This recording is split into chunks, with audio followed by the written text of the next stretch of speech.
우리에게 주시는 하나님의 말씀은 신약성경 요한복음 13장 34절에서 35절까지의 말씀입니다.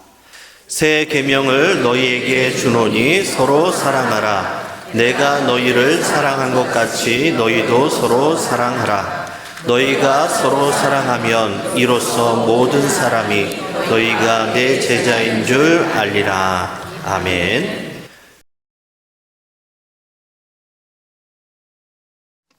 할렐루야. 네, 만나 뵙게 되어서 반갑습니다. 제가 교회를 다니면서 인사를 나누는데 제가 있는 곳에서 사역하는 언어로다가 인사를 같이 나눕니다. 그래서 오늘 이 시간 같이 그 인사를 좀 나눠봤으면 좋겠는데 서로 좋을 것 같습니다. 여러분, 모르는 언어를 배울 수 있다는 거 인생을 살면서 가장 행복한 일 아니겠습니까? 그렇죠? 그래서 제가 여러분에게 할렐루야 하고 그리고 엔타 소바 포키 하면 여러분은 저한테 에바라고 그렇게 하시면 됩니다. 좀 말이 좀 그렇긴 하죠. 뉘앙스가 한국말이라는 게 참 약간의 그런 어떤 느낌이 좀 있는데 현지에서 이제 그렇게 인사를 나누고 이제 교인들하고 인사를 나누고 또 학교 가서도 그렇게 인사를 나눕니다. 제가 먼저 인사할게요. 제가 할렐루야 엔타 소바 포키 하면은 여러분들은 뭐라고요? 에바. 예, 정말 훌륭하십니다. 할렐루야 엔타 소바 포키. 예, 아주 한 번에 다 잘하시네요. 예, 이게 마사이 언어입니다. 마사이어로다가 이제 서로 상대방하고 만났을 때, 그리고 이제 회중하고 만났을 때 이렇게 인사를 나눕니다.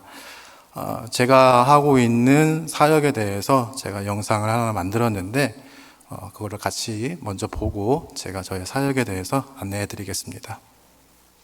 네, 다음 장면에 보시면은 영상이 나옵니다.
제가 이제 어디서 왔는지 다 아시겠죠?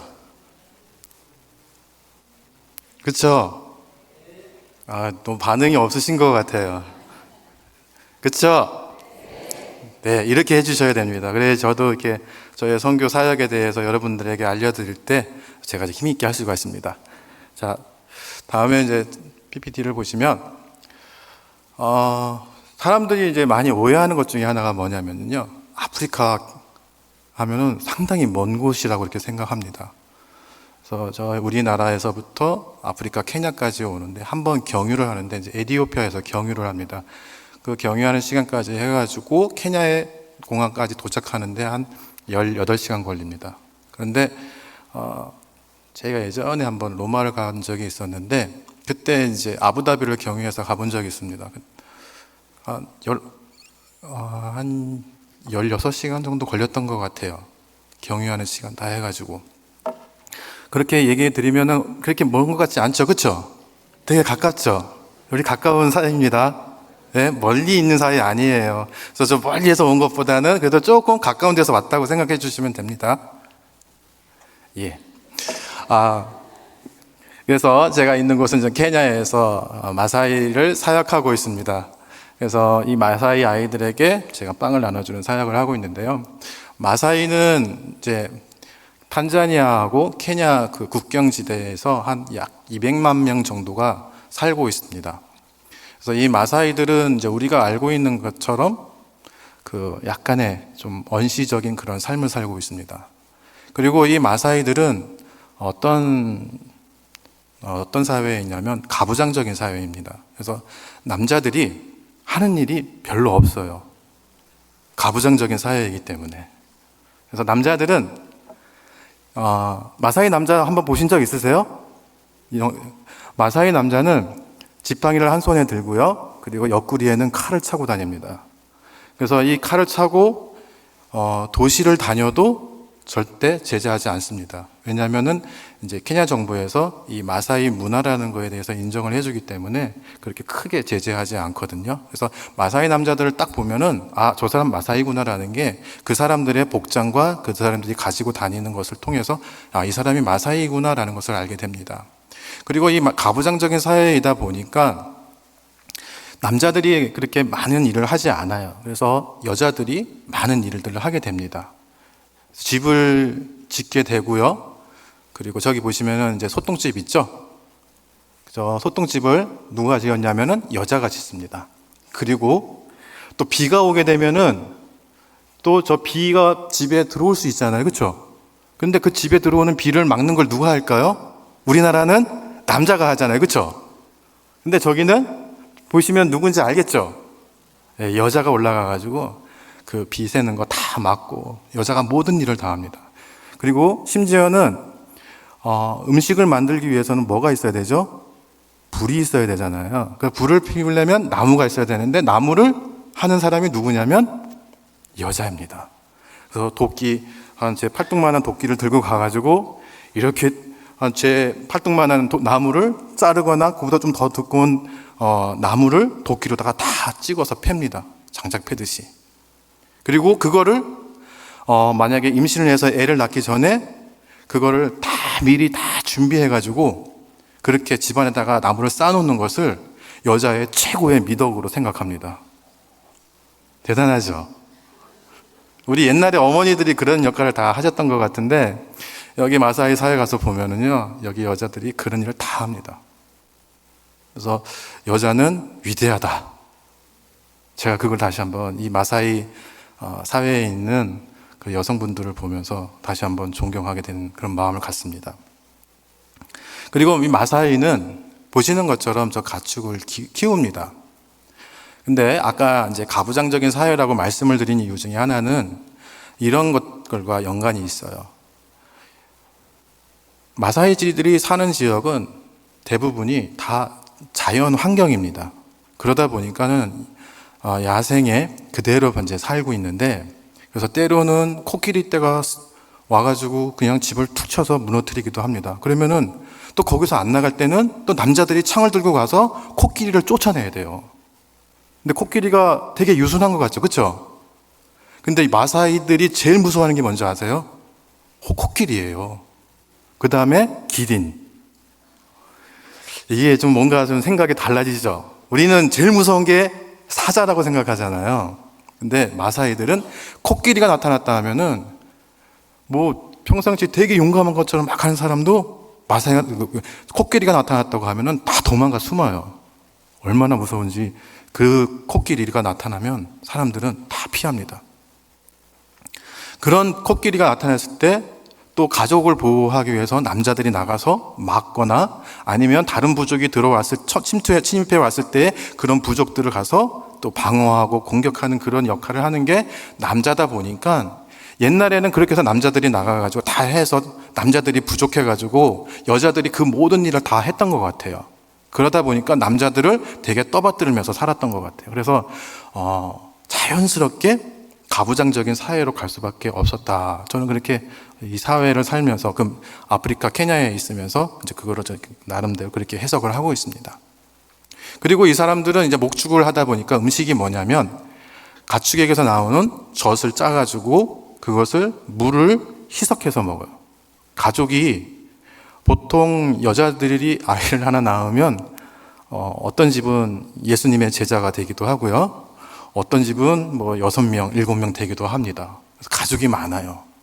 그래서 그 많은 가족이 약간의 좀 라면 한 두세 개 끓일 정도의 그 그릇에다가 한 반 정도 우유를 받으면 그걸 다 먹을 수가 없잖아요. 그럼 거기다 뭘 넣어야 될까요? 물을 넣습니다. 그럼 물을 넣다 보니까 그만큼 먹는 양이 적겠죠. 그래서 아이들이 학교에 가가지고 수업을 하다 보면은 제가 갔을 때는 가뭄이 아주 큰 가뭄이 들어가지고 되게 힘든 시기였는데 저의 귀에 들려왔던 게 뭐였냐면 아이들이 수업을 듣다가 기절을 해서 쓰러진다는 거예요. 그리고 또 어떤 집은 엄마도 못 일어나고 애기들도 못 일어난다는 거예요. 왜요? 굶어서요. 먹을 게 없어가지고. 그래서 제가 아프리카로 가게 된 겁니다. 근데 아프리카로 가게 된 거에는 아주 재미있는 사건들이 있습니다. 저의 인생에 있어요. 그게 뭐냐면 1993년도 7월 달에 제가 아프리카를 갔어요. 멋있지 않아요? 예, 놀라시는 것 같아요. 어우, 저렇게 멋있어? 예, 되게 멋있는 어떤 한 사람이 있는데 제가 그때 저곳에 가가지고 하나님의 부르심을 그때 받았습니다. 그때 하나님께서 제 인생의 중반이 됐을 때에 하나님께서 아프리카로 저를 부르셔서 그곳에서 하나님의 일을 하도록 봉사하실 것 같다라는 어떤 그 마음의 감동이 왔었어요. 그래서 저는 그 마음에 순종해가지고 군대를 제대하고 제가 이제 삼수를 해서 신학대학교를 갔어요. 그리고 신대원까지 다 졸업을 했어요. 그래서 그때 만난 게 저희 이제 담임 목사님. 누구신지 아시죠? 모르시는 것 같은데? 그때 담임 목사님을 만났고요. 그랬는데, 그때 제가 그렇게 졸업했으면 이제 선교를 나갈 기회가 생겨야 되는데, 선교의 길이 열리지 않는 거예요. 그래서, 나는 선교가 아닌가 보구나. 해가지고 저는 이제 저의 어떤 길을 그렇게 가기로 정하고 계속 왔었습니다. 그런데, 진짜 신기하게도 제 인생의 딱 중반이 됐을 때에 어느 날 저한테 연락이 온 거예요. 아프리카로 좀 와봐. 아는 선교사님이 부탁을 하는 거예요. 그런데 가기 전에 그냥 갈 수는 없어서 한번 답사를 가야 되겠다 그렇게 결정을 했는데 그때 뭐 어떤 시기인지 아시죠? 22년도면 대충 아시죠? 그때 코로나가 이제 끝나갈 때쯤도 됐었고 그랬는데 그때 케냐를 가서 답사를 하는 과정에 어느 학교를 가게 됐습니다. 그 학교에 가가지고 아이들 급식하는 그 장면을 보면서 그때 제 마음에 깊은 어떤 뭐랄까요? 표현할 수 없는 그게 제 마음에 와닿더라고요. 그러면서 마음속에서 네가 이 아이들을 나 대신 좀 먹여주면 안 되겠니? 라는 그런 어떤 음성이 들려오는 것 같았어요. 그래서 그것이 하나님의 음성인 것 같다라고 저는 그렇게 믿고 그래서 집사람하고 같이 기도하고 결정을 해서 저희가 이제 케냐로 가게 됐고, 케냐로 가면서 저희가 준비한 게 뭐였냐면 빵을 나눠주는 사역을 하기로 그렇게 결정을 한 겁니다. 자, 보이시죠? 제가 케냐를 가기 위해서 어떻게 준비했는지. 예? 코로나 시기에 학원에 가서 마스크 쓰고 빵 만드는 거 배웠고요. 그리고 고시보다는 조금 덜 어렵겠지만 그래도 국가고시에 제가 지원을 해가지고 그래도 자격증을 땄다는 거 아니겠습니까? 나름 실력 있겠죠, 그렇죠? 아닌가요? 좀 그렇다고 반응해 주세요. 전 나름 되게 저거를 볼 때마다 되게 자랑스럽게 여기거든요. 국가 자격증, 국가기술 자격증.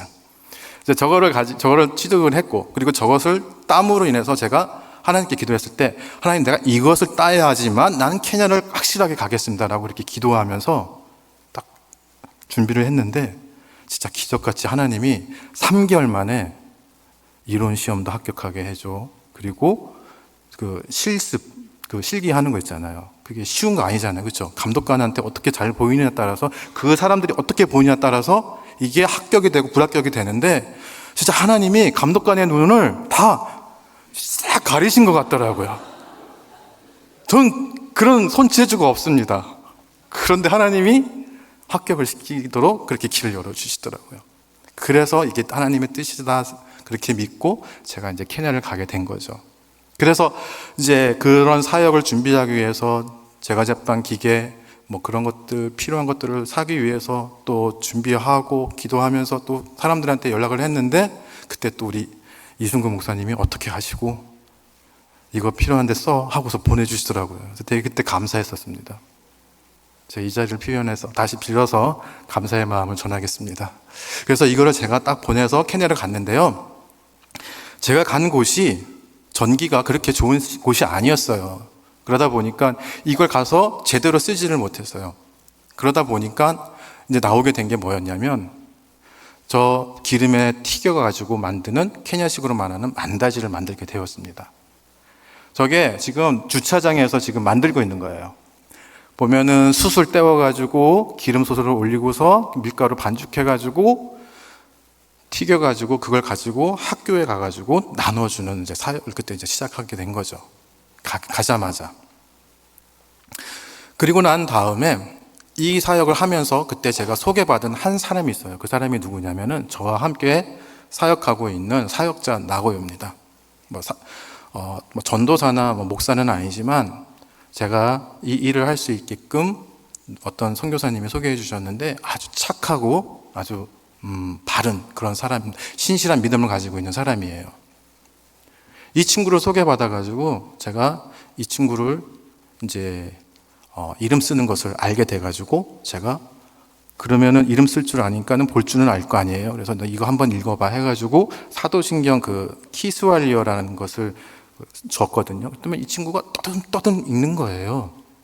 그래가지고 제가 그 친구에게 읽는 방법을 가르쳐 주고 그렇게 해서 그걸 가르쳐 줬거든요. 그랬더니만 이 친구가 아까 영상에서 보셨던 것처럼 그렇게 열심히 사역을 하는 거예요. 대단하죠. 글을 모르는 친구를 가르쳐 가지고 저런 동역자로 세웠다라는 거 대단하잖아요. 그렇죠? 네, 그렇죠. 제가 대단한 거예요. 네, 저 친구가 대단한 것도 있지만 제가 더 대단하잖아요. 그렇죠? 그래서 저 친구가 오토바이를 타고 같이 저랑 다니다가 저는 이제 몇 번 뒤에서 떨어지는 바람에 사고가 나가지고 며칠 누워 있고 막 그래서 그 다음부터는 좀 나가는 거를 주변에서 만류해가지고 이제 저 친구가 거의 대부분 다 하는데, 저런 친구를 세우게 되었고요. 그리고 저 친구를 통해 가지고 저 친구가 이제 저한테 배운 어떤 빵 기술 그런 것들을 가지고서 저기 있는 사람들을 이제 막 가리키는 거예요. 그리고 저 사람들을 가르칠 때 제가 부족한 부분들은 저 친구가 다 자기가 알고 있는 기술을 가지고 저 사람들한테 다 설명을 해주고, 그리고 저 훈련받은 저 사람들이 저기 아까 보셨던 그 만다지를 만들어서 학교 가가지고 우리 이 동역자 나고요가 나눠주고, 그리고 교회에도 나눠주고, 그리고 또 근처에 어렵게 선교하시는 선교사님도 가서 이 빵을 나눠줍니다. 그래서 저희가 학교가 가지고 하는 사역은 다른 게 없어요. 먹을 것을 주고 그리고 그 친구들에게 복음을 전하는 겁니다. 그래서 저희는 가서 복음을 전할 때 먼저 복음을 전하는데 그게 지금 뭐냐면 케냐는 마사이들은 좀 약간 목회자가 되는 그 과정이 되게 재밌어요. 신학을 안 해도 돼요. 그냥 좀 오래 목회한 사람, 그런 사람을 따라서 한 몇 년 거기서 수습으로다가 공부를 하면 같이 다니면서 이렇게 보고 배우면 그렇게 돼서 그 사람이 목회자가 되는 거예요. 그러다 보니까 교회 학교 교육이 부재하다라는 것을 제가 이제 보게 돼서 그거를 어떻게 가르칠까 하다가 하나님이 나름 지혜를 저희가 또 주셔서 사도신경과 주기도문하고 찬양을 학교 가서 아이들하고 같이 하고 빵을 나눠줘야 되겠구나. 그렇게 해서 지금 사역을 하고 있거든요. 왜 사도신경을 가르쳐 주냐면은 이 사도신경에는 우리가 믿는 기독교의 기본적인 진리가 이 안에 다 포함되어져 있습니다. 저는 어떤 교회를 다니는 분을 만날 때 이런 이야기를 합니다. 집사님, 신앙이 뭐예요? 그렇게 얘기하면은 집사님이 머리를 끄적거리면서 딴 데를 막 쳐다보세요. 어떤 때는 권사님, 신앙이 뭐라고 생각하세요? 라고 이렇게 물어보면은 다 그냥 이런저런 얘기 막 하세요. 그래서 제가 그렇게 얘기를 합니다. 우리가 주일날 교회 가서 예배 드릴 때 무슨 고백을 하죠? 나갈 때 무슨 고백을 하죠? 신앙 고백을 하잖아요. 그래서 저는 저 사도신경 안에 우리가 믿는 그 신앙의 모든 것이 담겨져 있다라고 저는 그렇게 확신하고 또 그것을 믿기 때문에 저것은 가리키는 거예요. 삼위일체 하나님이 있고 그 삼위일체 하나님이 정말 하나님이시라는 것을 믿게 하는 성령의 역사가 우리 안에서 일어나게끔 그 안에 있다라는 것을 그 아이들에게 가리킨다는 겁니다. 그리고 이 주기도문을 통해서 아이들이 기도하고 또 이 마사이들은요 어떻게 찬양을 하냐면은 누가 어디 가서 이렇게 찬양하는 걸 듣고 오잖아요. 그러면 와서 찬양을 불러요. 그러면 그 사람이 정통이 되는 거예요. 그리고 또 저쪽 성가대에서 부르는 것을 듣고서 와서 또 그 사람이 불러요. 그러면 또 그 사람이 전통이 되는 거예요. 그러면 이렇게 해서 막 해서 이제 카페 입고듯이 막 하다 보면 어느 날 찬양이 느낌은 그래. 근데 들어보면은 그 곡이요 달라요. 그래서 제가 아까 왜 찬양을 했는지 그 이유를 지금 설명을 드리는 겁니다. 마사이들은 저렇게 조금 오지에 사는 사람들은 제대로 된 그 곡을 모릅니다. 가사는 알아도 곡을 몰라요. 그래서 그것을 어린아이들에게 가르쳐주는 역할을 저희가 학교에 가서 하고 있습니다. 그리고 너무 먹었네요. 자, 그리고 학교 가가지고 아까 현수막을 들고서 저기 써 있는 저것을 아이들에게 먼저 이야기를 해줍니다. 스왈리어는 우리가 못한다 할지라도 한글은 우리가 읽을 수 있기 때문에 다 같이 한번 불러볼까요? 읽어볼까요? 다 가졌어도 예수님이 없으면 아무것도 없는 것이고 아무것도 없지만 예수님이 있으면 다 있는 것이다. 아멘? 네. 저거를 아이들에게 가르치는 거예요. 케냐도 아이들이 고등학교 졸업하게 되면 좀 많이 힘든 상황에 있습니다. 그래서 가끔 제가 들을 때 안 좋은 소식들을 많이 들어요. 그러다 보니까 이 아이들에게 그런 상황이 올 때 정말 하나님께서 만나주시고 또 그 아이들에게 생명의 빛을 비춰주셔서 그 아이들이 그런 모든 상황을 믿음 안에서 다 극복하고 나갈 수 있는 그런 아이들로 내가 만나는 아이들은 그렇게라도 만들어야 되겠다라는 저의 결단에 의해서 또 이런 사역을 하게 되는 겁니다. 그래서 아이들에게 이것을 만날 때마다 늘 가르쳐주고 같이 읽습니다. 여러분, 우리의 인생을 살면서 이거는 케냐에서만 있는 게 아니라 현재 우리의 삶에도 똑같습니다. 그렇죠? 여러분, 다 가졌어도 우리의 마음 가운데 우리의 신앙의 근본이 되는 예수님이 없으면 아무것도 아닙니다.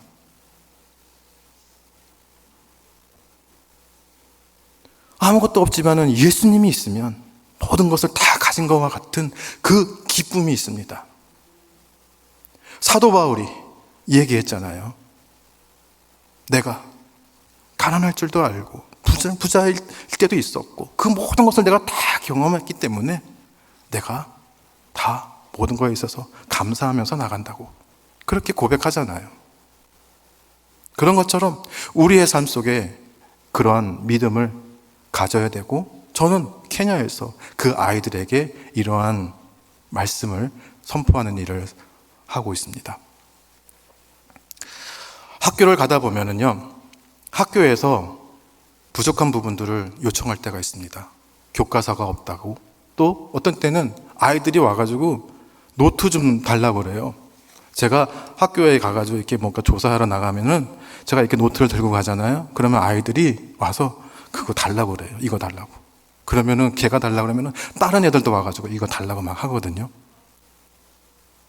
근데 이 노트 하나 만드는데 한 1000권을 만드는데 돈 뭐 많으면 많을 수도 있지만 그래도 조금만 약간만 무리하면 만들 수 있어요. 무슨 말씀인지 아시겠죠? 도와달라고 그러는 거죠. 아이들은 노트를 사고 싶어도요, 못 사고요. 책을 갖고 싶어도 책을 못 삽니다. 그래서 선생님들이 가끔씩 요청을 해요. 학용품 좀 구해달라고. 그러면 또 저는 또 선교사다 보니까 또 도와줄 수밖에 없는 그런 상황으로 가게 되는 거죠. 그래서 이런 것들을 해서 학교 가가지고 나누어 줍니다. 저 아이들이 교과서를 받을 때, 노트를 받을 때 저 아이들이 노래를 부릅니다. 하나님께 감사하다라는 그 노래를요. 그때 다 못해주는 저의 마음도 상당히 미안하지만 또 한편으로는 기쁩니다. 저 아이들이 기뻐하는 그 모습을 보면서요. 그래서 저는 하나님의 비전은 예수님의 사랑을 받은 사람들이 그 사랑을 세상에 나누어 주는 것이라고 생각합니다. 아멘이시죠? 그래서 저희는 학교에 가서 저 빵을 통해서 복음을 나눠주는 하나님의 비전을 수행하고 있고, 또 젊은 청년들에게 이제는 빵 만드는 기술을 가르쳐주고, 제가 또 카페 교회를 했었기 때문에 커피 내리는 기술을 가르쳐줘서 이 사람들이 세상에 나가서 좀 더 큰 도시에 가가지고 먹고 살 수 있는 그런 기술을 가르쳐주는 사역을 하려고 준비하고 있습니다. 여러분들께서 좀 기도해 주시고 또 도움을 주실 수 있으면 또 도와주시면 참 감사하겠습니다. 여러분, 아메리카노 한 잔 얼마인지 아시죠? 근데 저 빵 하나 만드는데 2kg 밀가루 2,500원이거든요. 근데 저거 하나 하면은 34명 정도가 먹을 수 있어요. 한 끼의 빵을요. 그래서 여러분들에게 부탁하고 싶은 것은, 여러분들 커피 매일 마시는 분들, 아니면 일주일에 한두 번 마시는 분들, 정말 한 달에 한 번 정도는 저런 아이들을 생각하면서 좀 그런 곳으로 하나님 그 물질을 흘려보내는 그런 훈련을 하면 좀 어떨까요? 저는 하나님이 우리에게 왜 물질을 주셨을까라고 생각했을 때에 바로 그 물질은 저런 곳으로 흘려보내라고 우리에게 하나님께서 물질을 주시지 않았나. 제가 저곳에 가서 저 아이들을 보면서 느끼게 되는 결론입니다. 그래서 여러분들 저 아이들을 사랑해 주시고 저 아이들을 도와주셨으면 좋겠습니다. 예수님께서 오늘 우리에게 말씀하신 세 계명, 그 세 계명은 새로운 것이 아닙니다. 마태복음 22장에 보시면 어떤 율법사가 와서 예수님께 질문을 던집니다. 선생님, 어떤 계명이 가장 큰 계명일까요? 그랬을 때 네가 뭐라고 생각하냐 했을 때 하나님을 사랑하고 그다음 뭐라고죠? 이웃을 사랑하는 것. 마가복음 12장에도 똑같이 나옵니다. 그리고 누가복음 10장에도 똑같이 나옵니다. 근데 누가복음에는 예수님께서 예화를 곁들여서 말씀해 주십니다. 그 예화가 무엇입니까? 선한 사마리아인의 비유입니다. 너희가 하나님을 사랑한다고 한다면, 네가 정말 하나님을 진짜 사랑한다고 한다면 너 가서 그 사마리아인처럼 이웃을 사랑해야 되는 거야. 오늘 예수님께서 뭐라고 말씀하시죠? 세 계명을 너희에게 줬는데 서로 사랑하는 거야. 내가 너희를 사랑한 것 같이 너희도 서로 사랑하라. 그러면 비로소 너희가 내 제자인 것을 알게 될 거라고 그렇게 말씀해 주십니다. 여러분, 여러분의 그 사랑을, 여러분이 받고 있는 그 사랑을 여러분 좀 다른 사람들한테 흘려보낼 수 있는 그런 사람이 되시기 바랍니다. 하나님, 우리 한 손가락 깨물어서 10손가락 안 아프다고 하잖아요. 그렇죠? 그런 것처럼 하나님의 자녀는 나만 하나님의 자녀가 아니라 내 옆에 있는 사람도 하나님의 자녀고, 저 멀리 있는, 저 아프리카 땅에 있는 사람도 하나님의 자녀입니다. 여러분, 그런 사람들을 조금 더 생각하시고 또 사랑해 주시는 우리 영흥교회 성도님들 되시기를 이 시간 주님의 이름으로 부탁드립니다. 기도하겠습니다. 하나님 아버지, 오늘 우리에게 주시는 이 거룩한 그 은혜를 통하여서 우리에게 주신 그 놀라운 사랑을 우리가 늘 받고 사는 삶이 아니라 그 사랑을 다른 누군가에게도 나눌 수 있고 또 전할 수 있는 그러한 하나님의 자녀가 되게 해주시옵소서. 예수님의 이름으로 기도합니다. 아멘.